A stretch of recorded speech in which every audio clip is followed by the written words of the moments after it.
యూదా మత నాయకులైన అనేక మంది పరిసయ్యులు యేసయ్యను గురించి అనేక అబద్ధములను ప్రచారం చేయడం మాత్రమే కాకుండా ఆయనను చంపుటకు కూడా ప్రయత్నించారు.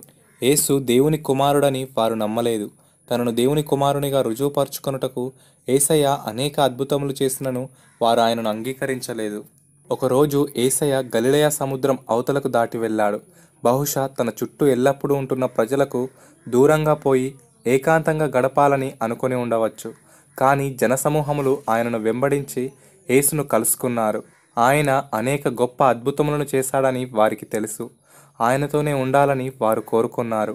యేసయ్య తన శిష్యులను అరణ్య ప్రాంతమునకు నడిపించి అందరికీ కనబడులాగున ఆయన కొండ మీద కూర్చొని బోధించడం మొదలుపెట్టాడు. అనేక మంది ప్రజలు ఆయన మాటలు వినుటకు వస్తూ ఉన్నారు. అప్పుడు భోజన సమయం కావడంతో అందరూ ఆకలిగా ఉన్నారు. యేసయ్య జనసమూహములను చూచి, వీరు భుజించుటకు ఎక్కడ నుండి రొట్టెలు కొని తెప్పింతుమని ఫిలిప్పును అడిగాడు. సమీపంలో భోజనమును అమ్మే కొట్లు లేవు. మరి యేసు ఏం చేయబోతున్నాడు? ఈ జనసమూహం అంతటికి భోజనం పెట్టుటకు చాలా ఖర్చు అవుతుంది అని ఫిలిప్పు యేసయ్యతో అన్నాడు. యేసయ్య మరియు ఆయన శిష్యుల దగ్గర అంత డబ్బు లేదు.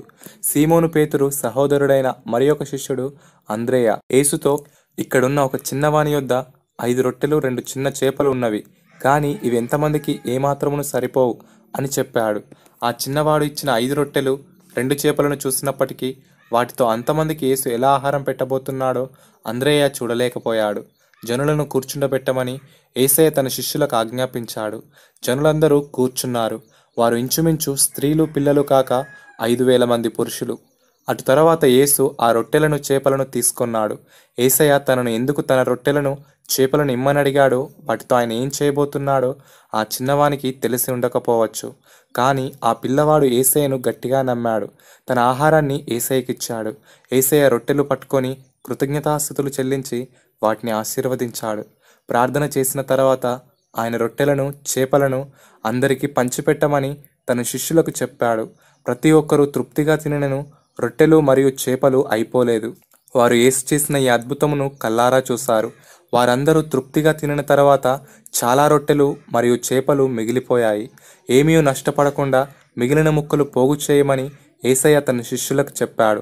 వారు భుజించిన తర్వాత వారి యొద్ద మిగిలిన రొట్టెల ముక్కలు పోగు చేసి 12 గంపెలు నింపారు.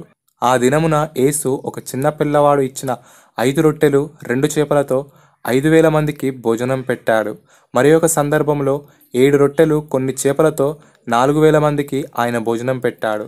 సామాన్య ప్రజలు యేసయ్య చేసిన ఈ సూచక క్రియలను చూసినప్పుడు వారు పరిసయ్యుల వలె కాక, నిజముగా ఈ లోకమునకు రాబోవు ప్రవక్త ఈయనే అని చెప్పుకొన్నారు. దేవుని వాక్యంలో వాగ్దానం చేయబడిన రాబోవు రక్షకుడు యేసే అని వారికి తెలుసు. పిల్లలు, యేసయ్య ఈ అద్భుతం చేయడానికి ఒక చిన్న పిల్లవాడు సహాయపడ్డాడు. ఇలాంటి వారిదే పరలోక రాజ్యమని యేసయ్య చాలాసార్లు చెప్పాడు. ఇతరులకు సహాయపడాలనే గుణం మనలో ఉన్నట్లయితే మన ద్వారా కూడా గొప్ప కార్యాలు చేయడానికి దేవుడు సిద్ధముగా ఉన్నాడు. కంటత వాక్యం: పుచ్చుకొనుట కంటే ఇచ్చుట ధన్యం.